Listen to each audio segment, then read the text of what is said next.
Within 24 hours, YouTube only sends out 3 notifications in terms of your video, so you should only be making 3 videos a day. That's why I had to delete the one I already made on this and then reschedule it for when the fresh 24 hours would start. But welcome, we are talking today about the 16 new diamonds that SDS brought into the game. The first set of diamonds you will find inside the other programs. You are getting yourself 4 diamonds from this program: a standard pack, 500 stubs, diamond socks, diamond bat grip, a diamond bat skin with 500 stubs, and then last but not least, diamond 88 overall veteran series Jackie Robinson. He starts off with silver fielding 71 and silver reaction 73. Once you put him at a secondary position, it will drop to bronze until you parallel him up to parallel 3 at least. Now the contact is great, the power is decent, and the speed at a 78 is okay as well. 71 fielding, that's really the only spot he can really hurt you at. To me, definitely not someone that's going to be a staple in anyone's lineup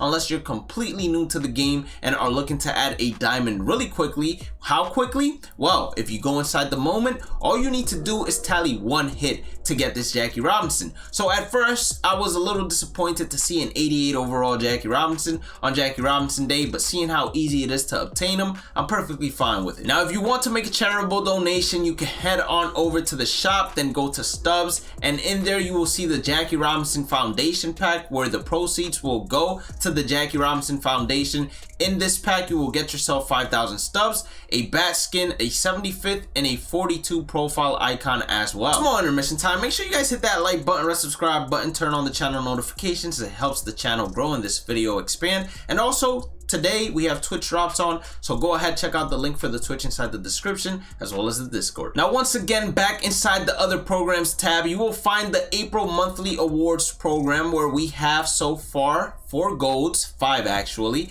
and then a ton of cards that have yet to be revealed. Let me explain to you all how this works and why you do not want to sell any of these cards despite them being sellable. So each week they will add new moments. These are week 1 moments. In week 2, you will see a new section in stage 1 where you do week 2 moments. Now, in order for us to unlock stage 2, we will have to wait until we are able to collect 17 out of the 17 Tops Now cards that will be added to the game.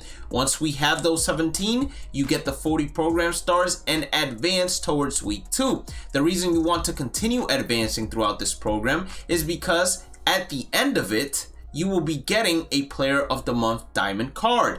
It is going to be right fielder Andre Dawson, 91 overall, who has good power, he has good contact, he starts off with gold fielding and gold reaction. At a secondary, it drops to silver until you parallel him up to parallel 4 and 77 speed, so similar speed to Jackie Robinson. This is going to be a great card. And if he has a swing like he has in previous years, it's going to be a card that plays above his attributes.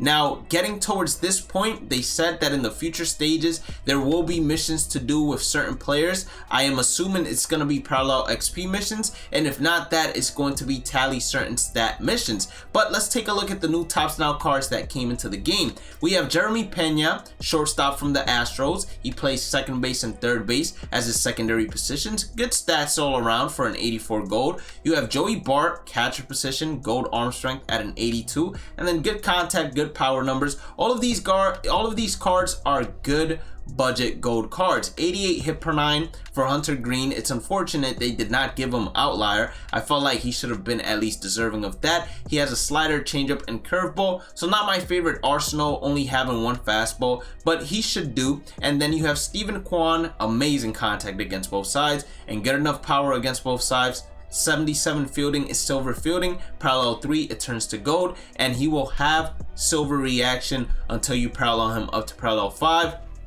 If you do decide to play him at a secondary, although he will remain at silver fielding no matter what you do. And then Seth Beer, great power against right-handers, more like a platoon hitter, because we have gotten so many lefties today that he most likely isn't starting inside your lineup unless you put him at first base, of course. And then you continue on and you see that there are standard packs and stubs. And in week 2, we will be getting 3 new cards revealed. Week 3, 3 new cards revealed. And then you have to imagine week 4, we would be getting these. and so on and so forth until we get ourselves to stage 2. Now, in order to get these program stars, you need to be doing all of the moments each and every single week. Like I said previously, these cards are sellable, but you do not want to sell them because you will have to buy them back eventually, and their prices only go up and they become a lot more scarce, so that's only going to make it harder for you to purchase them and more expensive. Before we look at the other diamonds that came into the game, we want to go into the Faces of the Franchise program, and you will see that there are new week 3 gameplay missions that offer 2,000 experience per mission. You have bases stolen,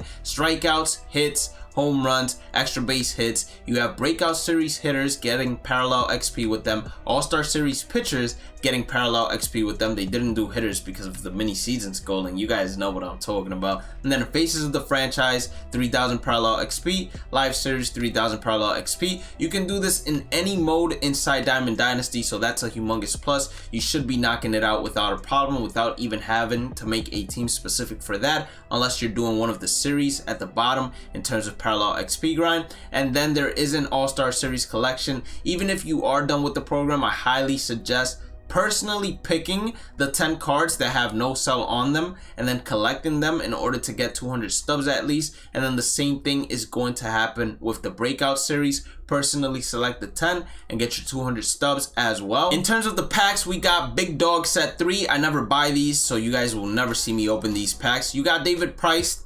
I believe this card is going to be good, but not great, because he throws 2 off-speed pitches that have the same vertical movement. The cutter is the only horizontal movement he has, and it's basically his third fastball. The sinker and cutter combination is great, although hit per line is not too high, which is why I say he will be a good card, but not a great card. Second card inside the base round is going to be Christian Yelich. He plays left field primary, 73 fielding there is silver, 73 reaction there is silver. If you play him at center or right field, he will drop to bronze until you parallel him up to parallel 1. To me, with his swing, he plays way above his attributes, and he already has amazing hitting attributes, so it's definitely a card worthy of playing everyday left field for you at the time being. Last but not least, you got Gabriel Moreno, catcher from the Blue Jays, who has good contact, decent power, and then 86 arm strength. That's really all you look for a catcher, which is pretty good. 62 speed, so he's a little bit of a speedy catcher, but there are so many better catching options that I believe this card is not going to be as valuable as we think.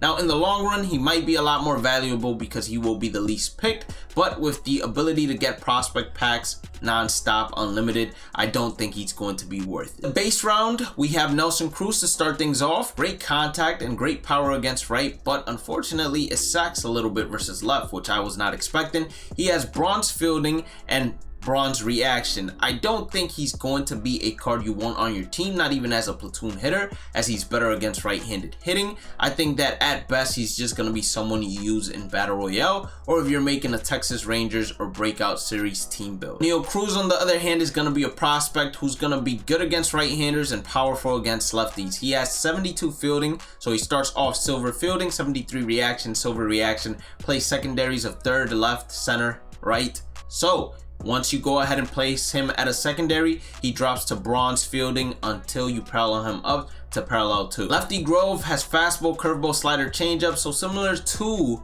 Hunter Green, he does not have outlier, which really hurts him in my opinion, and the low hit per 9 also hurts him as well. It can be a usable card, but at best I would say it's an okay card to use. Probably the most useful card besides Christian Yelich would be this Brian Roberts in my opinion. He has great contact against right-handers, decent contact against lefties, and then he plays second base, and that's the only position he plays, but he plays it well. He has gold fielding and gold reaction and 90 speed. That's a speedster on the base paths as well as the speedster outside on the field. Last but not least, in the Big Dog set 3, we have Francisco Alvarez. He's a catcher from the Mets who's good against lefties and decent against right-handers. He has 82 arm strength, so on the same level as the rare round catcher. To me, these prospect catchers are really not worth it, since collecting 25 prospects, you get yourself 91 overall. Adley Rutschman. Last but not least, we got ourselves Eric Davis, who we will do a separate pack opening for in the future. To me, this card is just a platoon hitter. You put him on your bench, and whenever you go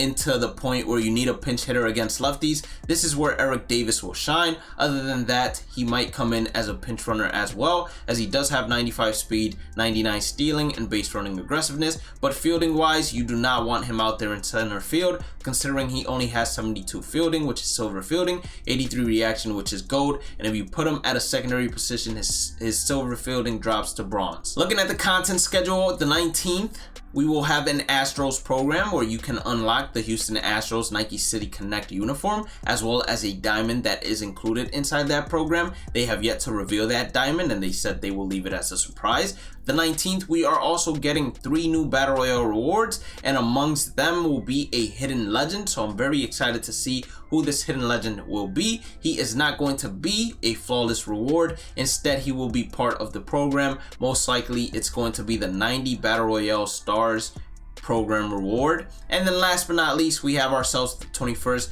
double XP and moonshot. So I will make a guide on what you want to do for double XP, and the moonshot event is basically common pitchers against diamond hitters at Coors Field. So it's going to be a great way to farm parallel XP, and if you're not maxed out, it's also going to be an event that you probably have a lot of fun in.